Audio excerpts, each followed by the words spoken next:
Біздің қоршаған орта керемет. Әлемде 7 миллиардтан астам адам бар екенін ескерсек, сол адамдардың арасында жаратылысы ерекше немесе таңғажайып қабілетке ие адамдар кездесетіні анық. Иә достар, сіздермен факт арнасы бүгінгі видеомызда жаратылысы ерекше және таңғажайып қабілетке ие адамдар туралы айтатын боламыз. Ал кеттік достар.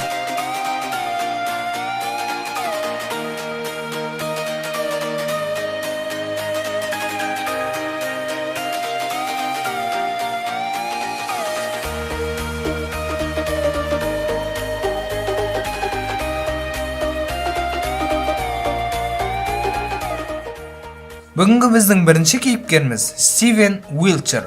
Ол өзінің феноменалды есте сақтау қабілетімен әлемге танылған британдық суретші. Стивен Уилчерге өзінің 3 жасында аутизм ауруының диагнозы қойылған. Сол аурудан кейін Стивен өзінің бойында ерекше қабілет пайда болған байқаған. Толығырақ айтқанда, Стивен кез келген қиын көрініске не болмаса мегаполистің панорамалық көріністерін бір рет қана қарап, ешқандай өзгеріссіз дәлме-дәл ақ қағаз бетіне түсіре алады. Дин Карнезис өзінің супер қабілетімен біздің тізімге еніп отыр. Калифорниялық ұзын қашықтыққа ешқандай тоқтаусыз, сонымен қатар шаршамай жүгіре алады. Ол тіпті өзінің 30 жылдығына 480 километрді бір күн ішінде тоқтамай және шаршамай жүгіріп шыққан. Спортшының айтуы бойынша, өзін саналы түрде тоқтатпаса, ешқандай тоқтаусыз және шаршамай жүгіре беретінін айтуда. Мирослав Магола. Ол өзінің керемет қабілетімен біздің тізімге еніп отыр. Ол өзінің магниттік қабілетімен әлемді таң қалдырған ерекше адам болып табылады. Ол әлемнің көптеген телешоуларына қатысқан. Ол еденде тұрған, кез келген ыдысты ешкімнің көмегінсіз магниттік жолмен көтере алады. Біздің келесі кейіпкеріміз Даниэль Дамет. Ол өзінің ерекше есте сақтау қабілетімен бүкіл әлемге танылған. Ол бала кезінде эпилепсиямен ауырған, сонымен қатар оған синдром Аспергена деген диагноз қойылған. Осындай қиын сынақтардан кейін Даниэльдің бойында өте ерекше қабілет пайда болған. Ол тіпті бір мемлекеттің тілін бір күнде жаттап алуға қабілеті жетеді.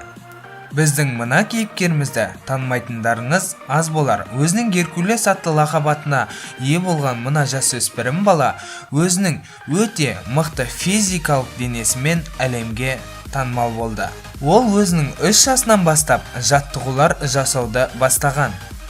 Ол өзінің жасөспірім екеніне қарамастан өте ауыр ересектерге арналған гір тастарын көтереді. Қазіргі таңда жасөспірім көптеген жарыстарда жеңімпаз атануда. Славич Пайкич біздің келесі кейіпкеріміз өте таңғажайып қабілетке ие. Тіпті оны электр адамы деп те атап кеткен. Ол өзінің денесі арқылы өте үлкен вольтты тоқты өткізе алады. Славич Пайкич өзінің бұл супер қабілетін 17 жасында байқаған. Бір қызығы, ол өзінің денесінен үлкен вольтты тоқты өткізгенде өзінің дене мүшесіне ешқандай зақым тимейді. Біздің келесі кейіпкеріміз жапондық Исао Начи, 21 ғасырдың самурайы. Исао Начи самурай қылышын өте профессионалды қолдана алады. Ол тіпті қарудан атылған оқты өзінің қылышы арқылы тоқтата алады.